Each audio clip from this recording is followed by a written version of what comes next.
Friends, आम बोलचाल की भाषा में हम सिबलिंग्स के बीच के रिश्ते को जब डिफाइन करते हैं तो सगे और सौतेले शब्द का इस्तेमाल करते हैं। जैसे सगे भाई, सगे बहनें या सगे भाई बहन, या फिर सौतेले भाई, सौतेली बहनें या फिर सौतेले भाई बहन। लेकिन क्या आप जानते हैं कि कानून की परिभाषा में 3 ऐसे टर्म्स हैं, full blood relationship, half blood relationship और यूट्राइन ब्लड रिलेशनशिप, जो इन सगे और सौतेले सिबलिंग्स के रिश्तों को डिफाइन करता है। तो आज के इस वीडियो में हम जानेंगे कि full blood relationship, half blood relationship और यूट्राइन ब्लड रिलेशनशिप क्या होता है।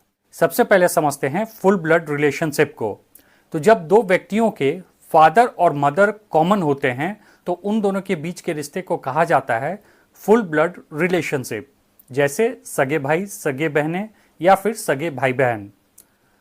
फॉर एग्जाम्पल, एक कपल है, उनकी 2 संतानें हैं, तो दोनों संतानों के फादर भी कॉमन है और मदर भी कॉमन है।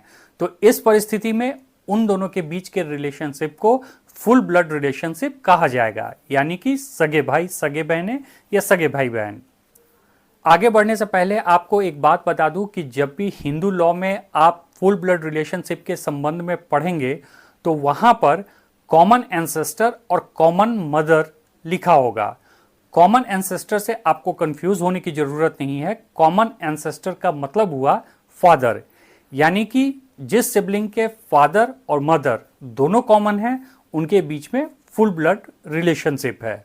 अब हाफ ब्लड रिलेशनशिप और यूट्राइन ब्लड रिलेशनशिप को हम आम भाषा में कह सकते हैं सौतेला, यानी कि 2 सौतेले भाइयों बहनों और भाई बहनों के बीच के रिलेशनशिप को हाफ ब्लड रिलेशनशिप या फिर यूट्राइन ब्लड रिलेशनशिप कहा जाता है।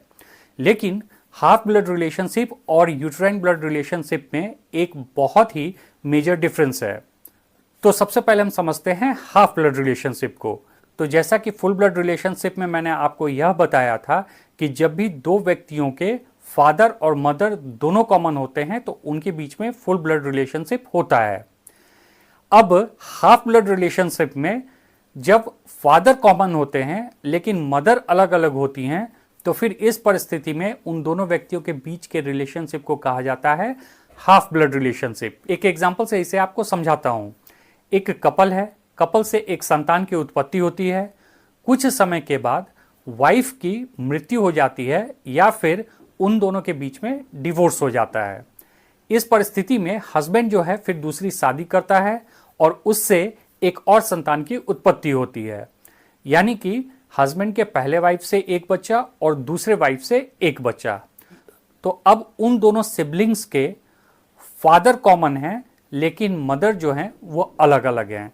तो इस परिस्थिति में इस रिलेशनशिप को कहा जाता है हाफ ब्लड रिलेशनशिप, यानी कि आम बोलचाल की भाषा में तो हम सौतेले भाई या बहनें बोलते हैं, लेकिन कानून के भाषा में इसे हाफ ब्लड रिलेशनशिप कहा जाता है। यूट्राइन ब्लड रिलेशनशिप इसका बिल्कुल उलट है। यूट्राइन ब्लड रिलेशनशिप में मदर कॉमन है लेकिन फादर जो हैं वह अलग अलग हैं। फॉर एग्जाम्पल, एक कपल है, उनसे एक संतान की उत्पत्ति होती है।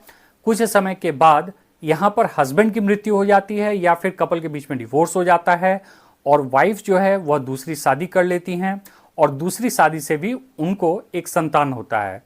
तो इस परिस्थिति में दोनों संतानों के मदर तो कॉमन है लेकिन फादर अलग अलग हैं।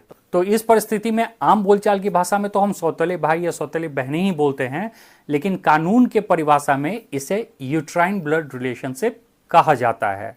तो just recap the whole issue. जब 2 सिबलिंग्स के फादर और मदर कॉमन होते हैं तो उन्हें फुल ब्लड रिलेशनशिप कहा जाता है। जब 2 सिबलिंग्स के बीच में फादर कॉमन होते हैं और मदर अलग अलग होती हैं तो उसे हाफ ब्लड रिलेशनशिप कहा जाता है। और जब 2 सिबलिंग्स के बीच में मदर कॉमन होती हैं और फादर अलग अलग होते हैं तो उन्हें यूट्राइन ब्लड रिलेशनशिप कहा जाता है। तो आशा करता हूं इन तीनों टर्म्स को आप बिल्कुल अच्छी तरीके से समझ गए होंगे। आगे जब भी आप इन 3 टर्म्स को पढ़ेंगे, सुनेंगे, तो आपको सिबलिंग्स के बीच का रिलेशनशिप और फैमिली स्ट्रक्चर बिल्कुल स्पष्ट हो जाएगा। अगर वीडियो पसंद आया हो तो इसे लाइक करना ना भूलिएगा, और अगर आप चैनल पे न्यू हो then don't forget to subscribe my channel and press the bell icon to get all the latest notifications of my new videos. तो चलिए मिलते हैं अगले वीडियो में।